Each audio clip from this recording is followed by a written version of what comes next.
Just đây là nhưng mà pra piរបៀបភ្ជាប់នៃការឆ្លាត Valence LW 247បើដំបូងគឺយើងពេលយើងបាក់នេះដល់ការដំបូងឃើញកំណត់ភាសាហើយយើងចុចយកអង់គ្លេសបន្ទាប់មកឃើញ load app ឲ្យយើងសាប់តែបើយើងអត់ចង់ scan app ហ្នឹងយើងចង់ទៅរក app ត្រង់កន្លែងមួយទៀតយើងចុចមកបន្ទាប់មកយើងអូសមកឆ្វេងហើយយើងចុច trap 3អូខេយើងអូសរកពាក្យ setting បន្ទាប់មកយើងរកពាក្យ about យក app QR code ហើយយើងធ្វើការ scan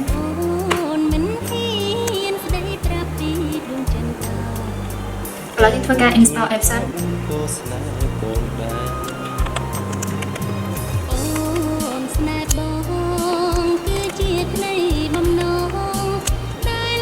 ចុចពី open ក្នុងចំណុចនេះយើងចង់បំពេញ page បំពេញថ្ងៃខែបំពេញកម្ពស់បំពេញគីឡូបានតែបើយើងអត់ចង់ទេយើងចុចពី done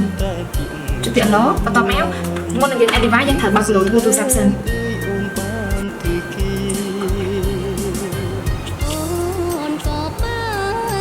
បើក Bluetooth ទូរស័ព្ទហើយយើងចង់មកវិញយើងចុចពី add a device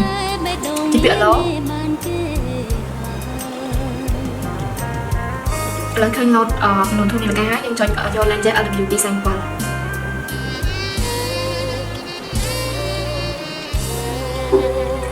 เราจะបានហើយយើងសាកធ្វើការស្ដាប់សិនយើងបានចាប់ផ្ដើមភាសា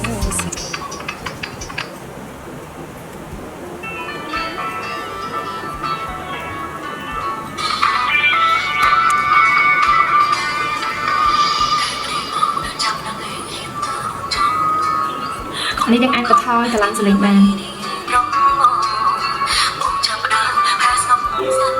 តោះមកនេះយើងអាចចុចបិទបានអូខេ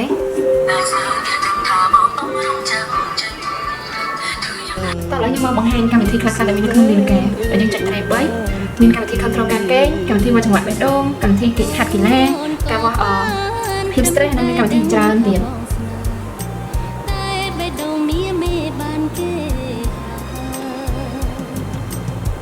វីដេអូនេះផលិតដោយក្រុមហ៊ុន Lenses Cambodia ផលិតផល Lenses មានដូចជា speaker នាឡិកាឆ្លាតវៃកាសក្តៅត្រចៀកកាស Bluetooth ដុំសាកខ្សែសាក power bank ឧបករណ៍សាកឡានតម្លៃ AI 360 ដឺក្រេចិញ្ចប់ទូរស័ព្ទ adapter បញ្ជូនទិន្នន័យកន្ទុយបារីកាមេរ៉ាសុវត្ថិភាព screen case ទូរស័ព្ទនិងឧបករណ៍អេឡិចត្រូនិកជាច្រើនមុខទៀត